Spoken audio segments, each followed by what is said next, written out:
Don't speak. Y bueno, continuamos con nuestro último segmento de Pico a Pico y esta noche tenemos un invitado muy especial, Bernardo Gortaire. Él es activista por los derechos de los animales y vamos a estar hablando de un tema muy polémico y a propósito de la resolución y la presentación de la ordenanza de fauna urbana del Distrito Metropolitano de Quito, donde se prohíben los espectáculos donde se tengan que pelear personas con animales o entre animales. Por lo tanto, la tauromaquia, las peleas de gallos y las peleas de perros estarían prohibidas en todo el Distrito Metropolitano. Bernardo, muy buenas noches, bienvenido a nuestro programa de Primera Garra. Muchas gracias, Shadi. Bien. Saludos a todos y a todas.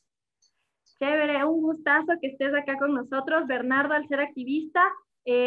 Bueno, yo te conozco desde hace algún tiempo y eres activista muy apasionado y conoces muchísimo de tauromaquia. Quisiéramos hablar un poquito en ese sentido, ¿desde dónde inicia esta parte o este activismo que tú haces hacia la defensa de los animales en espectáculos? No sé si nos puedes contar un poquito para iniciar. Bueno, yo soy activista desde la cuna, o sea, un poco es así porque en mi familia hay una pasión por la tauromaquia. Desafortunadamente, en las mejores familias también pasa. Y es que mi papá, por ejemplo, trabajó incluso de editor en una revista en Quito que se llamaba Quito Taurino en los 50, no sé, cuando él era guambrito. Porque tenía también a su tío Ernesto Iturralde, que era un famoso médico en Quito y muy aficionado a los toros, en una época en la que se veía como bien que la gente guste de la tauromaquia y había, sí, una afición grande en la ciudad y en el Ecuador y en Latinoamérica, en los 8 países donde todavía hay esta práctica. Entonces yo crecí con eso, yo crecí con esa cercanía al mundo de la tauromaquia desde la visión taurómaca, desde esta necesidad que tenía la gente de aplaudir al torero y de ver arte y esas cosas, ¿no? Muy entre comillas. Pero a mí siempre me pareció que eso no estaba bien.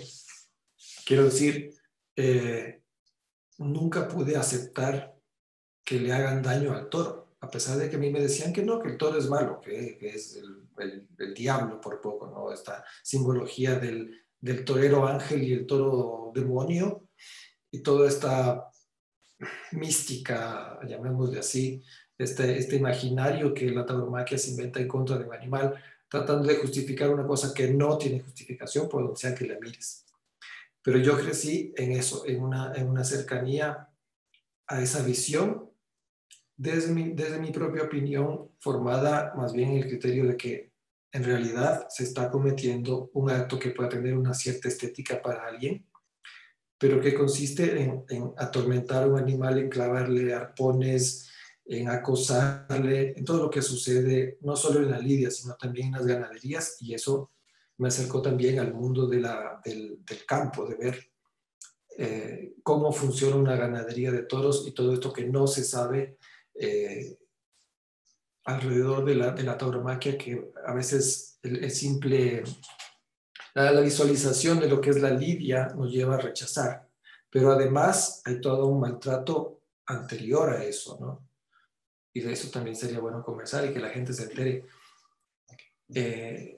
Por ejemplo, nos afecta la tauromaquia a todos, a los que no nos gusta, a los que sí les gusta, a todos nos causa daño.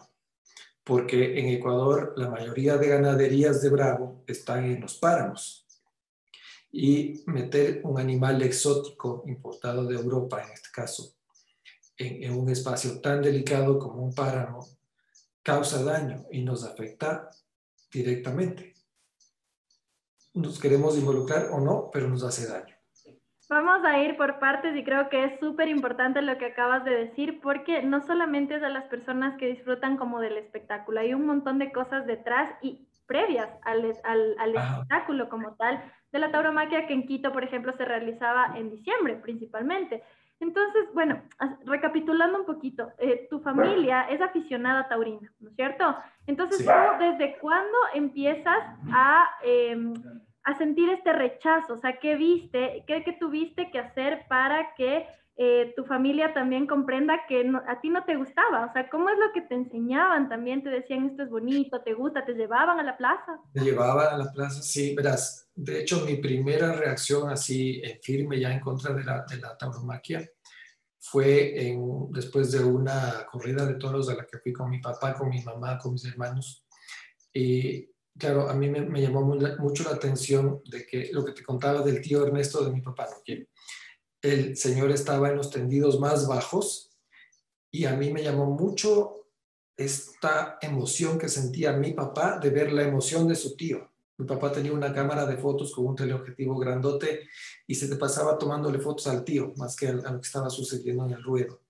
Y fue una corrida espantosa porque pasó todo lo malo que podía pasar, todo lo imaginable sucedió ese día y para mí fue súper impactante y doloroso porque eh, le cogieron a uno de los toreros, le atravesaron al toro con la espada, o sea, se le salió por un costado, no fue la estocada así como más eficaz, llamémosle.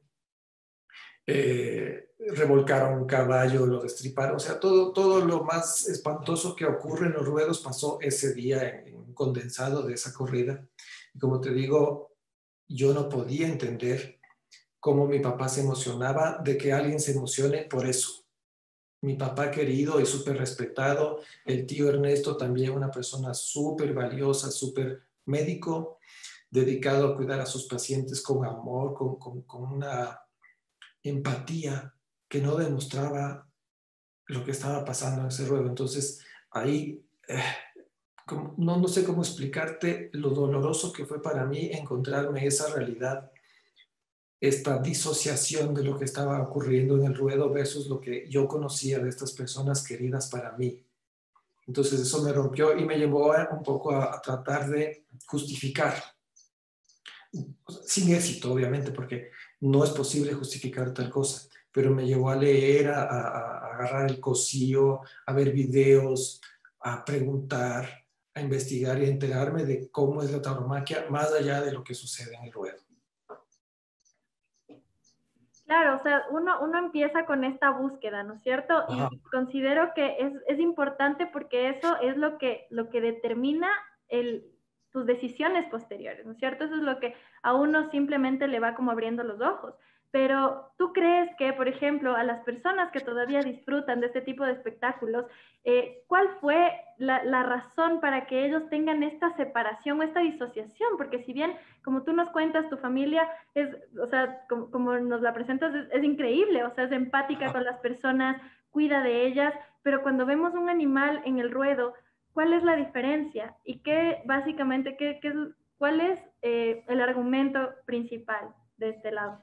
Bueno, hay varios estudios al respecto. Hay una obra de un psicólogo que se llama Cecilio Paniagua se titula Psicología de la afición taurina. Es un estudio bien importante que te explica así desde la visión científica qué pasa en la mente de estas personas. Personalmente yo creo que es que la tauromaquia es un ritual, es un acto magnificado, ¿no? Como agrandado y que te enseña. O sea, yo no creo que exista una persona que aprecie la tauromaquia como algo bueno si es que no le han enseñado antes, porque siento que la primera opción o la primera reacción de una persona cuando ve estos actos es negativo, o sea, es de rechazo absoluto porque están maltratando a un animal.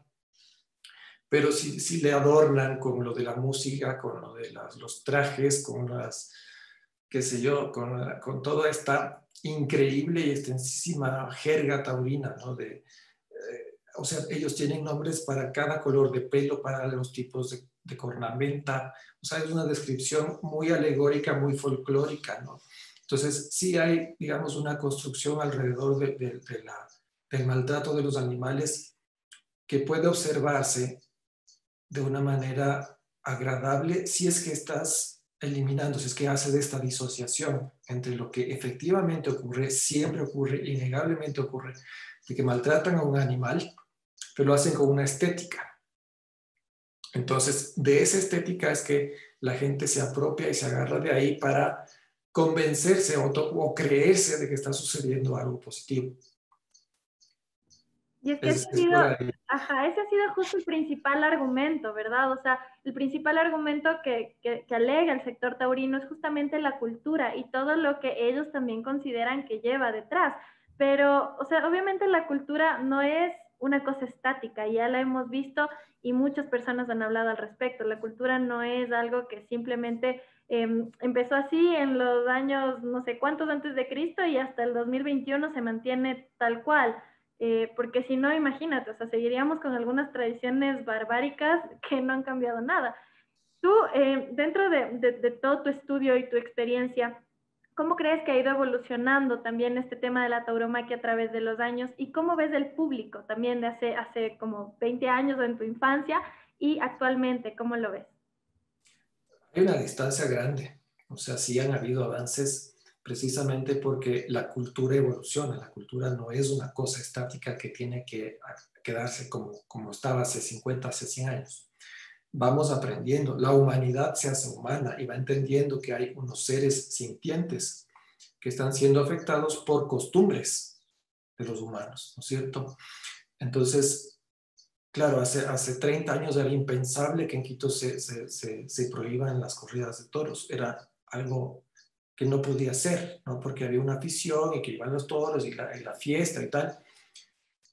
Pero se empieza a generar una conciencia y un darse cuenta de que esto otro sí está sucediendo, que siempre ha sucedido desde la primera corrida, que están maltratando a un animal, que le están clavando arpones, que lo están acosando, que lo están volviendo, lo están estresando y que están provocando una reacción, entre comillas, agresiva, porque como yo lo entiendo, es una reacción totalmente defensiva frente a todas estos estímulos negativos que se le están presentando, ¿no?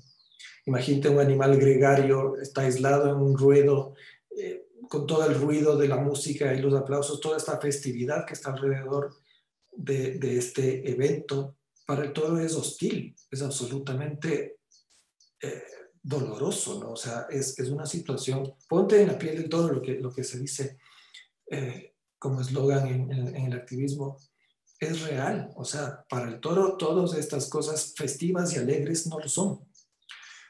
Entonces, como te decía, hace 30 años, hace 10 años era impensable, pero la gente está dándose cuenta y está desaprendiendo que aquella doctrina que nos enseñaban, que nos querían inculcar, ya no la permitimos. Está dejando de ser permitido un acto violento. Y la cultura está evolucionando en ese sentido. Qué bueno. Es súper valioso que un activista, por ejemplo, tengas como este bagaje, que hayas presenciado estas corridas de toros. No sé si es que para las personas que quizá no conocen qué es lo que sucedía dentro de una plaza, no sé si nos puedes resumir brevemente qué es lo que tiene que pasar en cada tercio en una corrida de toros. Ya. Bueno, la lidia a la usanza española consiste, como tú dices, en 3 tercios. El primero es el toro sale al ruedo. Antes de salir, inmediatamente antes de salir, se le clava un arpón que tendrá más o menos, no sé, unos 6 centímetros. Un arpón es una flecha metálica que tiene unos adornos, unas telas que corresponden a los colores de la ganadería de donde proviene el animal. Lo recibe un torero con un capote, ¿no es cierto? Y lo conduce hacia un caballo que está protegido con un peto, protegido entre comillas también, y es el caballo del picador que le clava una puya. La puya es una garrocha, digamos así, un palo con una punta metálica que tiene algo así, no sé. Y imagínate la velocidad con la que el toro embiste al caballo y le clavan este elemento grotesco, se supone que en el morrillo, pero generalmente es en otro sitio, lesionando vasos sanguíneos, rompiendo piel, músculos, o sea, es un daño tremendo, genera unas trayectorias espantosas que supuestamente es para descongestionar al animal que viene todo, pues imagínate la situación en la que está, ¿no? Aislado de su manada ante esta hostilidad absoluta que le rodea por todos lados. Y bueno, luego viene el segundo tercio, que es el de banderillas. Se le clavan al toro 3 pares de banderillas, que son arpones de unos 4 centímetros, que van en unos bonitos palitos adornados con papel de colores. Se le clavan 3 pares. Eso es lo que se estila. Y luego se hace el cambio de tercio hacia el tercio de muerte, que es el que el torero con una capa, que es ya una tela, digamos, hace todas estas maniobras para agotar al animal que ya viene atravesando toda esta serie de situaciones y termina clavándole un estoque. En teoría nos cuentan también eso, ¿no? Que eso es lo que causa la muerte del animal y no es así. Lo que hace este estoque es destrozar órganos vitales, pulmones, arterias, toda esta sangre empieza a fluir dentro del tórax del animal, tiene una serie de reacciones horribles y el toro empieza a ahogarse en vómitos de su propia sangre. Y la muerte le llega finalmente después de unos minutos por ese ahogamiento. Tú sabrás mejor que eres veterinaria los términos técnicos exactamente de eso, pues una hipoxia angustiosa.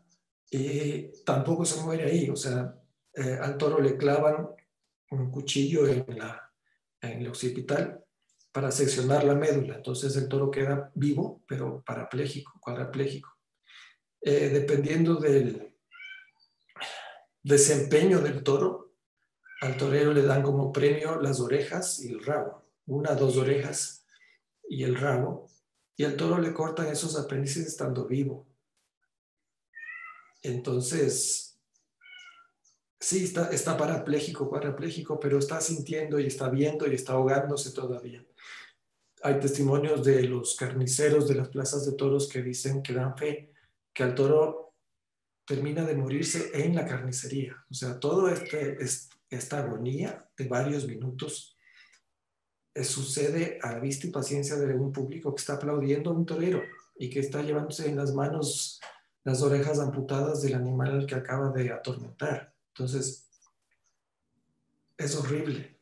Es como es No, como describir tal cual una película de terror. O sea, es que uno simplemente escuchando, porque es distinto, ¿no? Es distinto que te lo cuenten a verlo justamente con todos los arreglos y las cosas bonitas que quizá le intentan poner.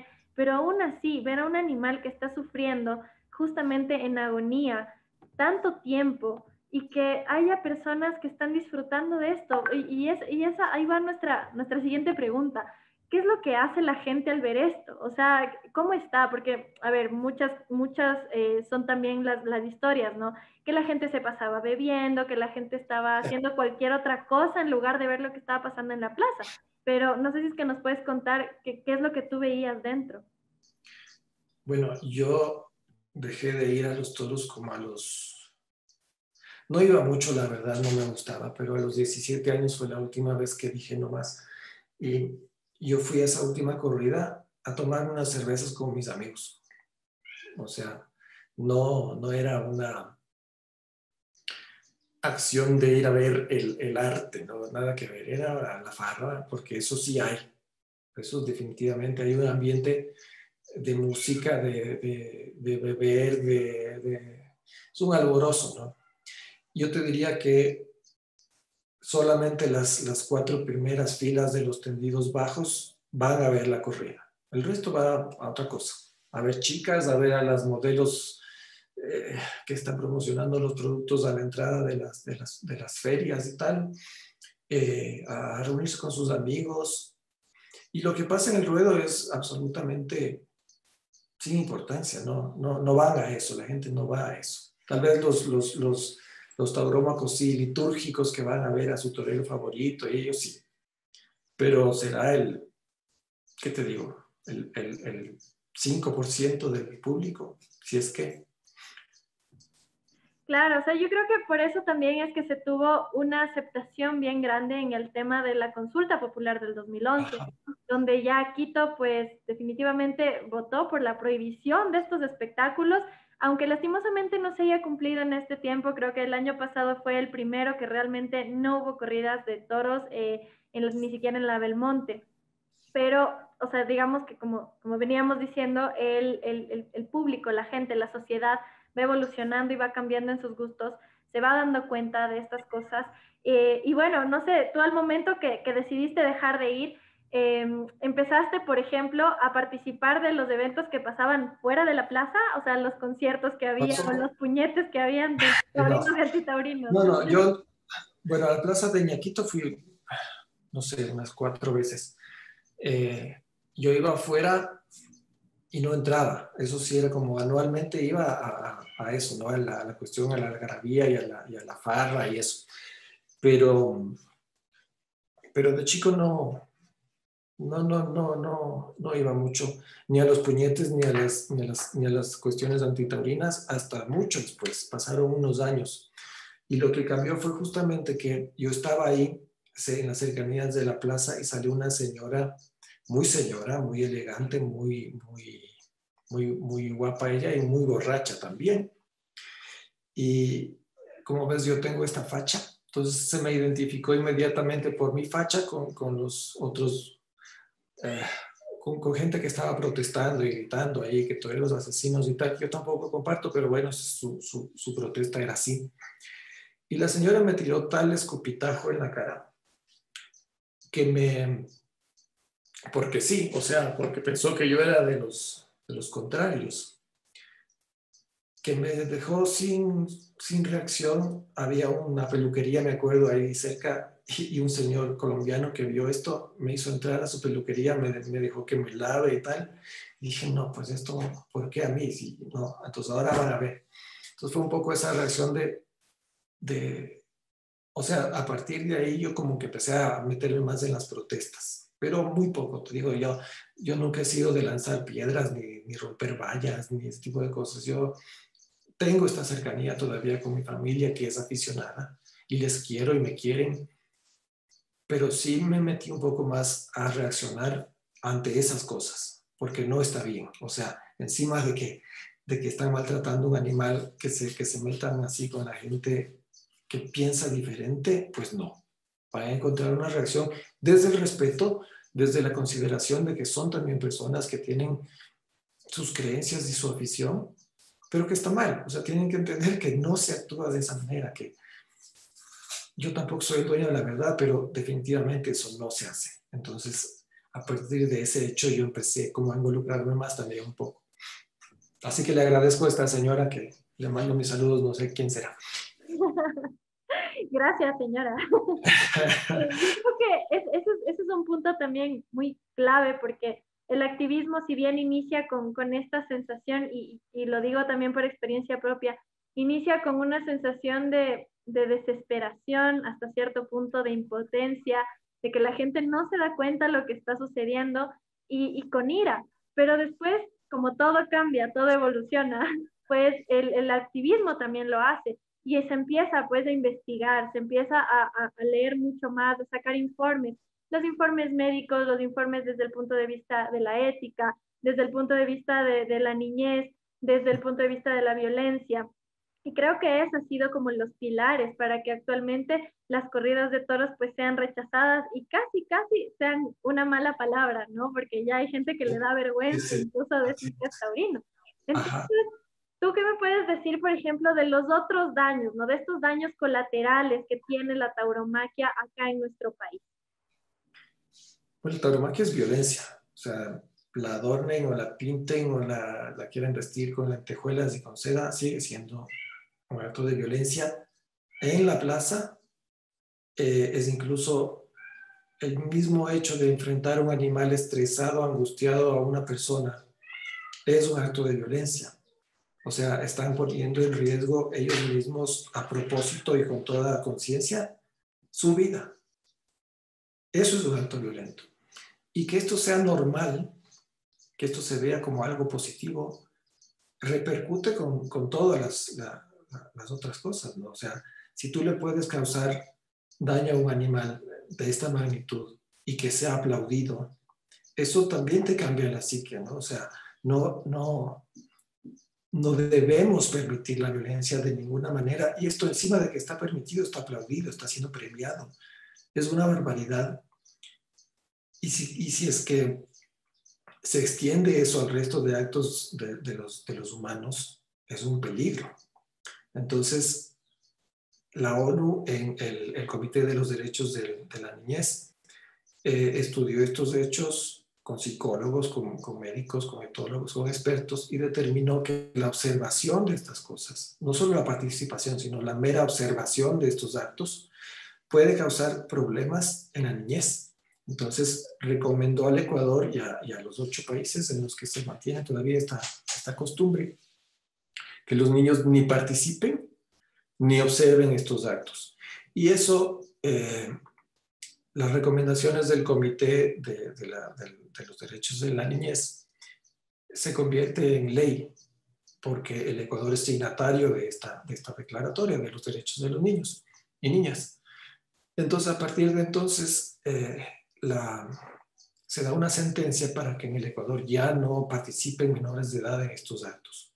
Recientemente, y si no estoy mal, es en 2017 o 2018, podemos ver eso. Pero es súper importante porque esto es una determinación de que efectivamente se trata de un acto violento, jurídicamente, o sea, a ese nivel, a nivel de las leyes está comprobado y determinado que esto es violencia y que tenemos que evitarlo. Y bueno, hay avances en otros sentidos. La última ordenanza del municipio de Quito ya lo prohíbe, como tú anunciabas ahora al empezar esta entrevista.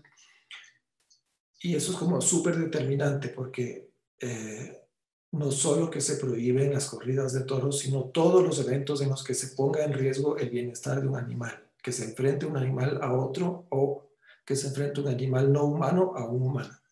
Entonces, ¿por qué? Porque es lo lógico, lo obvio. O sea, si es que nos queremos llamar realmente humanos, practicantes de lo que se llama humanidad, tenemos que incluir a los no humanos también en esto, porque nos hace daño a nosotros portarnos de una manera grosera y violenta contra los otros animales y nos afecta a nosotros mismos también.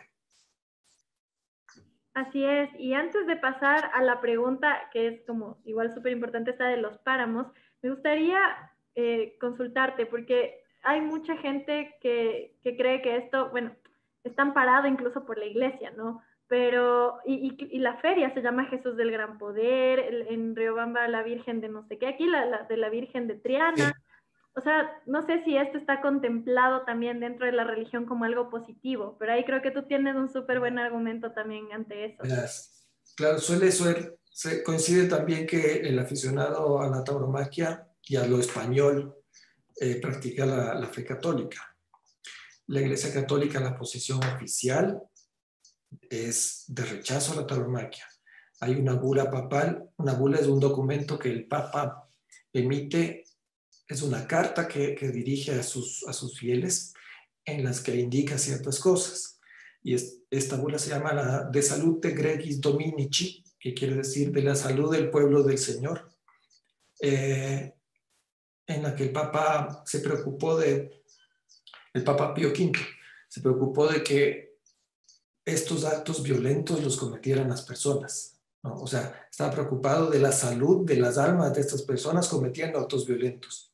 Entonces, en ese sentido va la bula que excomulga a toreros y a los fieles que conociendo la bula la desobedezcan. Y esto se regó por todo el mundo católico europeo de los 1540 y algo, 47 me parece que es. Y se prohibió la tauromaquia, las corridas de toros en esa época, en toda Europa, menos en España, porque el rey de ese entonces, el rey de España, tenía prestados unos ejércitos al Vaticano, que bueno, los pueblos europeos de esas épocas tenían estos conflictos, ¿no? Y esta ambición de ocupar tierras de unos de otros. Y había estos mercenarios españoles que el rey había prestado al Papa para conquistar algunos de sus territorios. Entonces tuvo esta manera de evitar que se conozca en España esta bula y esta prohibición. Por lo tanto, no llegó a las Américas y por lo tanto la tradición se implantó aquí. en México, en Perú, Colombia, Venezuela y Ecuador. Entonces, es por eso, ¿no?, que no se conoce, pero está prohibido, la posición oficial de la Iglesia es esa. Es súper interesante y para los que no conozcan pueden ir a revisar también que estos documentos existen desde 1500, como dice Bernardo, entonces no es nada nuevo, incluso tampoco es ningún invento, así que pueden irlo a revisar con confianza y saber que la Iglesia también rechaza este tipo de espectáculos. Para finalizar, Bernardo, cuéntanos un poquito acerca de lo que nos decías al inicio. A mí me parece súper importante hablar de dónde están las ganaderías de lidia aquí en el país. ¿Y qué es lo que está pasando con nuestros páramos? Que al final el páramo es de donde nosotros obtenemos el agua. Y supongo que a eso te referías con el tema de que es perjudicial para el que le gusta y para el que no le gusta. Sí, señora. En efecto, en Ecuador no se sabe exactamente cuántas, ¿no? Porque el aficionado taurómaco es un poco desordenado en ese sentido y no hay un censo, por ejemplo. No hay una certeza de cuántas ganaderías de Bravo hay en el Ecuador. Hay una asociación de ganaderos de lidia que tiene una página web y tiene así muy descuidada, ¿no? Pero hay más o menos entre 25 y 30 socios de esta asociación que obedecen los estamentos de la usanza española, es decir, todos los métodos de crianza arcaicos que nos trajeron de España permanecen aquí y se practican en unos ecosistemas que no son los españoles. Entonces, ¿qué es lo que usualmente se hace?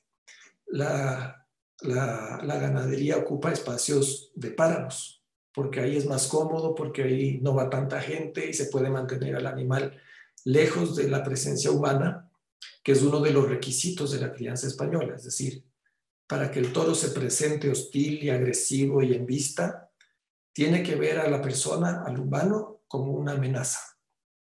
Entonces, cuando no hay un contacto cotidiano, cuando más bien ese contacto es hostil, como por ejemplo la feña, que se llama, que consiste en que al becerro de días de nacido se le hace una marca en las orejas, se le amputa un pedazo de la oreja con una navaja o con una tijera. Esto lo hace un humano, entonces el becerro ya ve a la persona como alguien que le va a causar daño. Luego está el herraje, que es que se le marcan unos números enormes en el costillar, aparte en la parte del hombro, llamamos decir, se le pone el año de nacimiento y en las ancas se le pone el hierro de la ganadería a la que pertenece.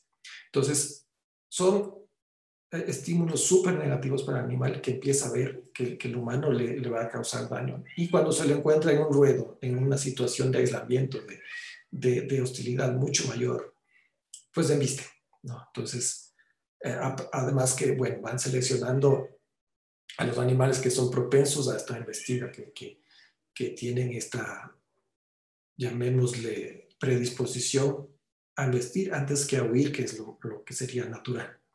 Pero está en el páramo. Son animales que vienen importados y que están ocupando unos espacios para los que no están adaptados y que los espacios tampoco los pueden sostener por todo el tema de la alimentación, porque la vegetación nativa del páramo no es suficiente para un animal que llega a 500 kilos, que tiene una forma de tomar los alimentos que arranca la vegetación. Esto genera erosión. Los ganaderos, en vista de esta circunstancia, empiezan a meter hierbas y pastos artificiales para que el animal pueda llegar a esos 500 kilos de reglamento, y están entonces desplazando la vegetación nativa. También la fauna nativa se desplaza porque no pueden estar en el mismo sitio donde hay bovinos, no pueden estar los venados, ni los oviantiojos, ni la fauna nativa. Que se enferma incluso porque estos animales pueden tener parásitos para los cuales ellos sí tienen una cierta defensa, aparte de los cuidados veterinarios, que la fauna nativa no. Entonces, es un problema complicado y con la delicadeza de los ecosistemas del páramo, con la importancia que tienen como fuente de agua, como captadores de carbono, esta presencia de estas ganaderías allí, con todo esto que te cuento, con el desplazamiento de la fauna y de la flora nativa, pierden esa capacidad de generar agua y de retener carbono, que es, digo yo, que esa es su primera vocación de estos ecosistemas, porque de eso dependemos en las ciudades. Cuenca, el 95% del agua que se toma en Cuenca proviene de los páramos. En Quito estamos rodeados de montañas y el agua de Quito proviene de los páramos. Y ahí están estos animales introducidos a la fuerza, causando daño, causándonos daños a todos. Entonces el problema es mucho más allá de que si me guste o no me guste, de que es mi libertad, de que yo tengo derecho a trabajar en esto. No, señor, es mucho más grave. Y es importante que se conozca porque la gente necesita involucrarse y necesita entender cómo está siendo afectada en sus derechos. Así es, yo creo que es muy importante empezar a debatir de la profundidad que puede llegar a tener los temas de tauromaquia, porque como dices, no es solamente coger y botar un animal en el páramo, porque el páramo es un ecosistema y es un ecosistema que nos provee de vida a todas las personas pues, que vivimos dependiendo del agua. Y no es una dehesa, o sea, justamente los bovinos están hechos para vivir en dehesas. Y en Europa es donde existen esas dehesas y por eso habían este tipo de eventos y por eso se criaban estos animales. Pero el páramo no es para eso. Así que debemos realmente tener muchísima más conciencia de lo que está sucediendo, porque así no sea solamente el toro de Lidia, o sea, la presencia de ganado en estas áreas pues nos puede perjudicar muchísimo en los próximos años, ¿no? Que finalmente lo que más nos está afectando y lo que más deberíamos tener también mucho cuidado es con el tema del cambio climático, la crisis climática que se nos viene encima y que va a hacer peor este problema que estamos tratando. Te agradecemos muchísimo, Bernardo, por la participación esta noche. El tiempo se nos queda corto, nos encantaría pasar hablando 3 horas de esto, pero bueno, tenemos aquí un tiempo limitado, pero ha sido maravilloso poder conversar contigo. Muchísimas gracias. No, muchísimas gracias a ti, Shari. Un saludo para todos y estar pendientes porque ahora están prohibidos los toros en Quito, pero la reacción va a ser probablemente violenta y tenemos que responder desde el respeto y con argumentos. Así es. Muchísimas gracias, Bernardo. Nos vemos entonces la próxima semana en otro programa de Primera Garra, aquí en la radio de la Asamblea, el lunes a las 9 de la noche.